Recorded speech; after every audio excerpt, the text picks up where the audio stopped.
The phone rings. It's at WH on caller ID. Would you accept a call from the President of the United States? I said, yes. Attention to orders. The President of the United States of America has awarded in the name of Congress the Medal of Honor to Private First Class Kenneth J. David, United States Army.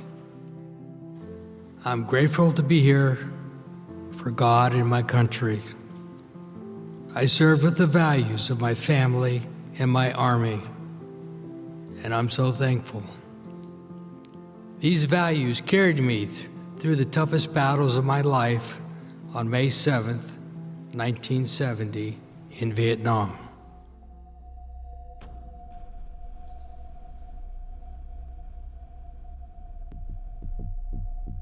A couple hours before daylight is when they came at us.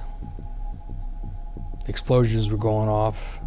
They counted 18 around me that did not go off. I felt them bouncing. I can't tell you how many I threw back before they blew up. Satchel charges were lobbed into the perimeter, and it killed his platoon leader instantly.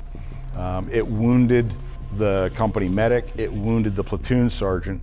Ken also received some shrapnel, but his were not quite as serious as the others.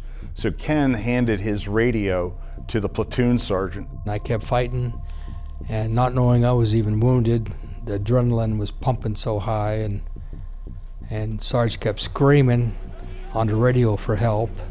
The enemy was able to then start to advance to penetrate the perimeter. So Ken moved into that area and provided suppressive fire to move them back. Each time the enemy attempted to concentrate its fire on the wounded inside the perimeter, Private First Class David would jump from his position and yell to draw the enemy fire away from his injured comrades. They were eyeball to eyeball with me, and I never realized I was the only one left. I just kept doing, they tried to kill me, and I just tried to protect what I could protect. Ken was a 19-year-old infantryman. Between adrenaline and instinct, the training all just clicked for him, and he was able to go out there and execute like an expert. The unit's medic, realizing that Private First Class David had been injured, moved to his position to provide aid, but Private First Class David assured him that he was okay and continued to fight on. The enemy kept trying to engage the helicopters as they land. So Ken took it upon himself at that point to jump up and scream from his position so that he could draw fire from the enemy and draw that fire away from the helicopters so that they could get on the ground and get everybody out of there safely. I just remember screaming and standing up and just doing my thing. I don't know if it was the pain, I don't know, but they said I was screaming like a wild man. Private First Class David carried a wounded comrade to a sheltered position. He then returned to the contact area and continued to engage the enemy and provide covering fire for the wounded until the enemy broke contact and fled. Ken was the last one to get on the helicopter to get off the ground. So essentially, if it weren't for Ken's actions that day, we would have no idea what happened on Abandoned Fire Support Base Maureen, because no one would have lived. What I did and how I did it, I don't know, but I had help. I tell people the Lord was with me. He had his hands over me when I came back, and I shouldn't be here. I thank my veteran service officer, Herman Girard, who devoted 17 years of his life on my behalf. He never accepted defeat. Sam actually is the one who introduced me to Ken David. Sam Lanza, yeah, he was our adjutant here for a long time. And I remember Sam pulling me aside and saying, I want to make sure that Ken gets recognized for what happened on that hill that day. When I looked at all of the evidence and said, there's no reason that the individual that's responsible for 17 other human beings still being alive today isn't worthy of the nation's highest medal, and I just never gave up from that. In my heart, I didn't want to pursue it, but he said, let me continue, see what I can do. I said, that's fine. And 17 years later, here we are. What I was able to find was that, one, Ken's chain of command starting with the lieutenant who was killed instantly. Then his company commander was killed about 40 days afterwards. The people who would have advocated for Ken were deceased. So that's one thing. Then we were able to discover that in the Medal of Honor recipient for the medic, in his narrative, it says that he, at great risk to his own life, went outside the perimeter to check on another soldier who was providing suppressive fire. Well, that other soldier was Ken David. And that's how we were able to make sure that Ken received this award. I felt there was a chapter coming to close. Wasn't nervous, wasn't anxious, no anxiety.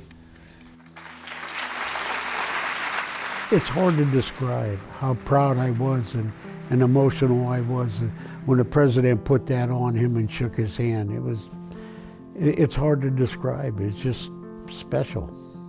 To see, the Secretary of Defense roll in, the Secretary of the Army roll in, Army Chief of Staff, retired generals and generals all over the place, to see them come in and salute Ken David, the guy I've been pushing for to get this for years. It was really such a special day. It did take a long time, and DAV has been wonderful with Herm and everybody to push this through to finally get what he is well deserving of. Even without the Medal of Honor, Ken is still held in the highest regard. Ken is the epitome of what I'd expect in a fellow member of disabled American veterans. His continued service just shows how great a person he is. He is just so committed, and he doesn't want other people to feel how he did. Kenny didn't talk about what had happened. When Kenny came home from the service, he was isolated. Nightmares every night. Some nights he didn't want to go to sleep. The government took my smile away because, when you live with pain in your back and your knees, it just goes away. He was a different person when he came home. And it took him a while, to come back, but it didn't change him as far as being the wonderful person that he is, the caring person and the protector. When I got out in '71, the way I was treated was very disrespectful. It was hard, and I told myself, whatever I can do to fight to make it easier for the next person behind me, that's what I'm going to do. We share in the Army values, the values of loyalty, duty, respect, selfless service. When Kenny got involved with the DAV and the veterans, his whole world changed. He was doing things that needed to be done, so it was like he was home. He was home helping and doing what he was meant to be doing. He's obsessed with helping veterans. A lot of people don't understand. When I tell them that he's here 5, 6, sometimes 7 times a week, they just look at me. What? Because he loves it. It's a passion for him. He's still suppressing fire. It's just in a different form, and that's by taking care of his brothers and sisters. Today and every day for the rest of my life, I want to be known for honoring and helping veterans.